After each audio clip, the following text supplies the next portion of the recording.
William Shakespeare once said, "If music be the food of love, play on." Evidently, he didn't hear Justin Bieber. And thankfully, you won't hear Justin Bieber on this programme either, because you're tuned in to the Blinding Lights Show. And as always, we'll be taking a look at some of the brightest unsigned bands and dropping them into our blinding spotlight. Coming up, two local bands undergo the glare of the spotlight. The Swamp Baileys, six-piece from Huddersfield, will be putting their spin on a song from The Police, as well as playing some Jefferson Airplane. Our second local band is Where's Patrick? They'll be providing us with some covers too, and hopefully I can help them find Patrick. Music without context is like a sandwich without butter. It's good, but there's something missing, and we'd hate to see you go wanting. So here is the metaphorical butter to this metaphorical sandwich. The Blinding Lights' very own Elliot went to speak to the non-metaphorical Swamp Baileys about how they've come to make their music.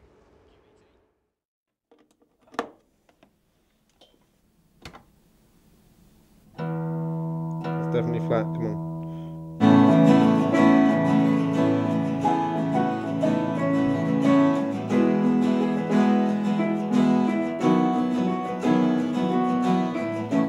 So what was the first experience for you guys as a band, as the Swamp Baileys?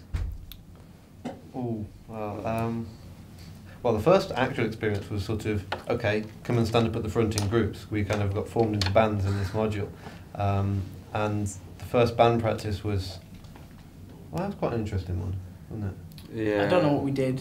No, I don't know. I couldn't play chords. It was just then. I think we might have taught you anything. how to play chords in the Yeah. first practice. And I was trying to choose songs to do as well. Yeah, we did Message in a Bottle first, didn't we? Yeah, that was Did our we? first Yeah, one. Yeah, we were the first one. So we sort of jammed through that and taught Harvey what chords were. Yeah.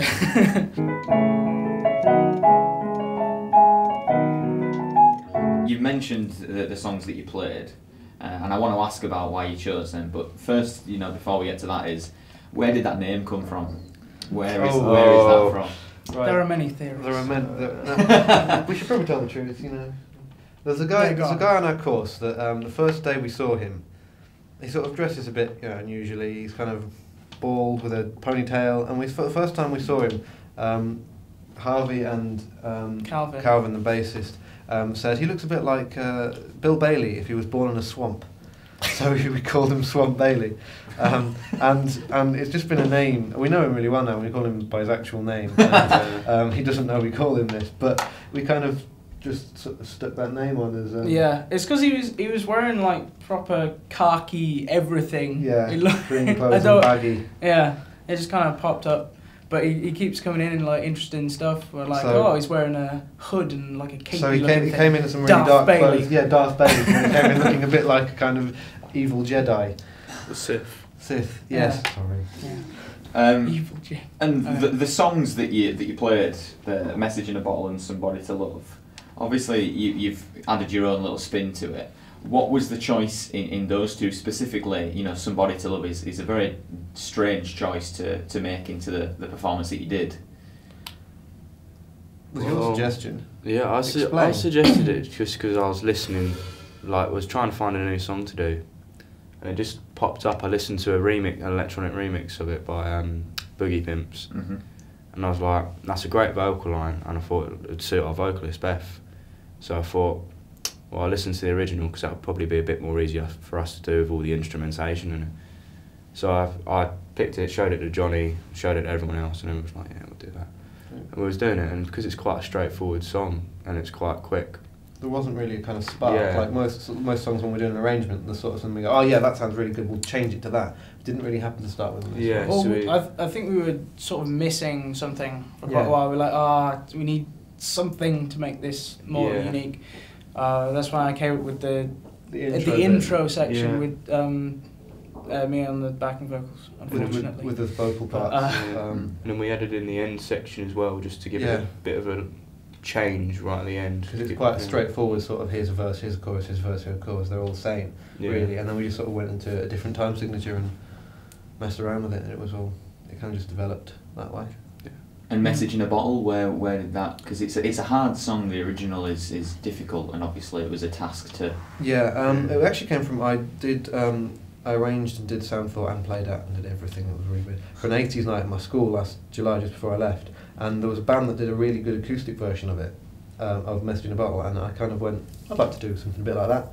Managed to work out what, how to make the chords sound kind of jazzy and acoustic. Yeah. And back then we had 3 guitarists. Well, then we also had 3 guitarists. So Evan played percussion, and we had someone doing the original part, but not sort of did. It was sort of just playing the chord and then really gentle, just to keep it kind of nice and smooth. But he's disappeared now. He's disappeared. He's gone.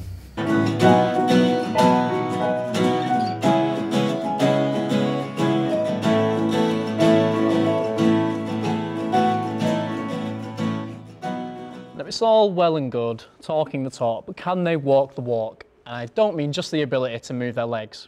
Let's find out. Here's the Swamp Baileys with their cover of Message in a Bottle.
That was the Swamp Baileys there with Message in a Bottle. And it just so happens that I have that message in a bottle. Let's open her up, see what's inside. No, the tension's killing you, I'm sure, dear audience. Well, it says, weirdly enough, it said that up next is Where's Patrick with Californication.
certain very well to break the spell of aging. Celebrity skin against your chin, wrist that war you're waging. Firstborn unicorn, hardcore softcore. Dream of Californication. Dream of Californication. Dream of Californication. Dream of Californication.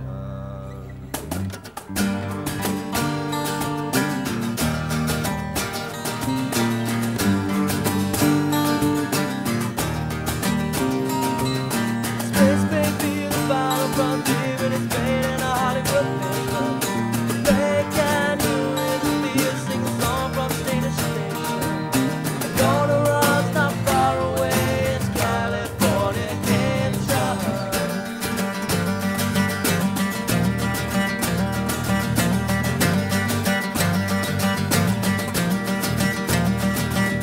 Born and raised by those who praise control of population.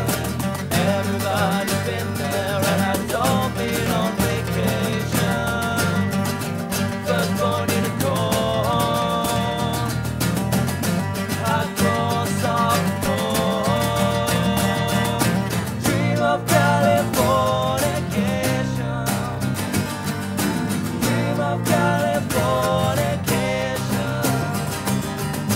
Dream of Californication. Dream of Californication.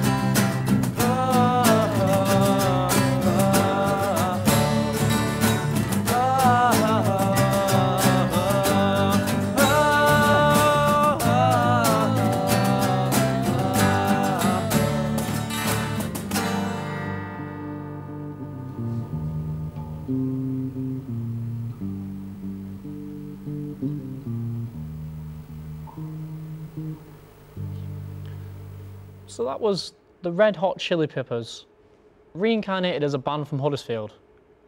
I do find this a little bit shocking, and I think I need somebody to love.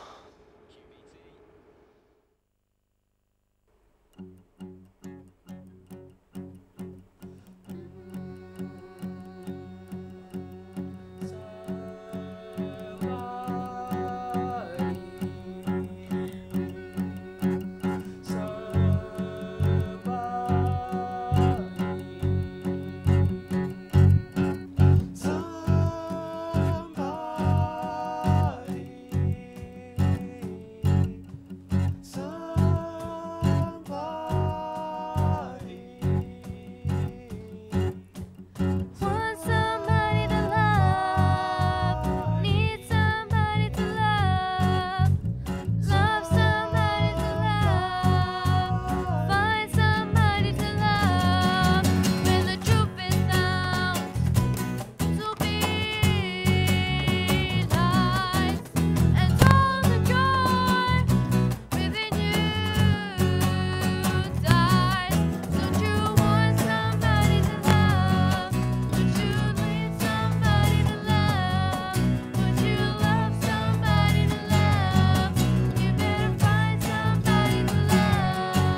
Okay, that's enough loving from the Swamp Baileys.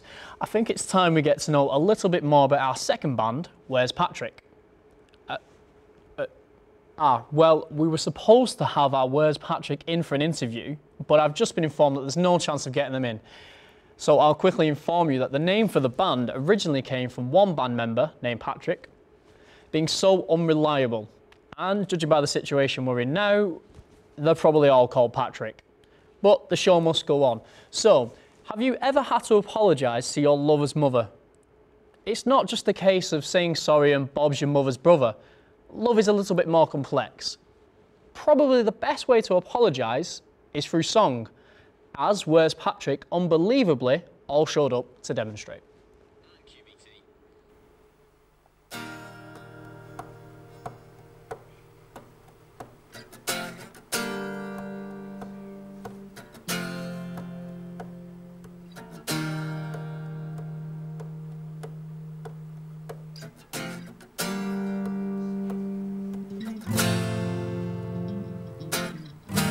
Sorry, Miss Jackson, I am for real. Never meant to make your daughter cry. Apologize a trillion times. Sorry, Miss Jackson, I am for real. Never meant to make your daughter cry. Apologize a trillion times.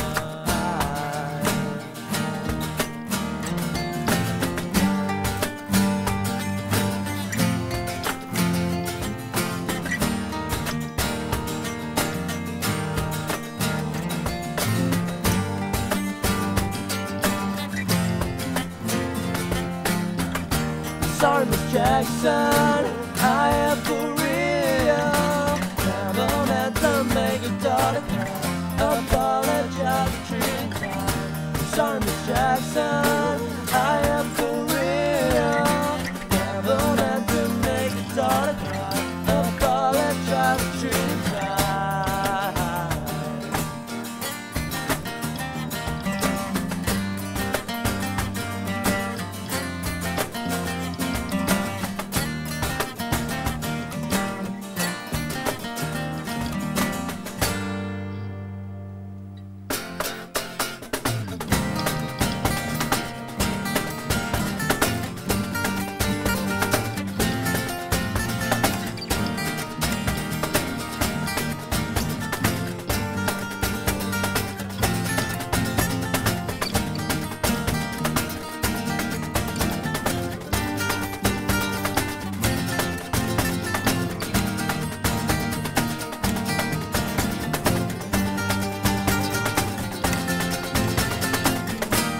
Sorry, Miss Jackson, I am for real.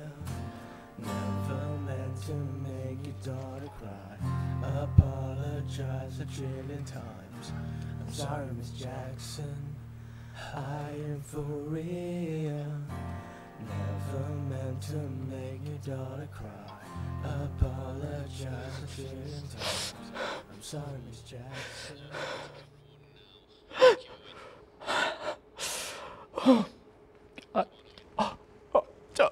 I'm sorry. I didn't know you were back. I was just thinking about times gone by with Miss Jackson.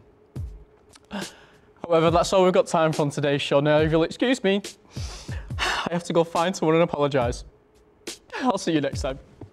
Miss Jackson! Miss Jackson! I'm sorry.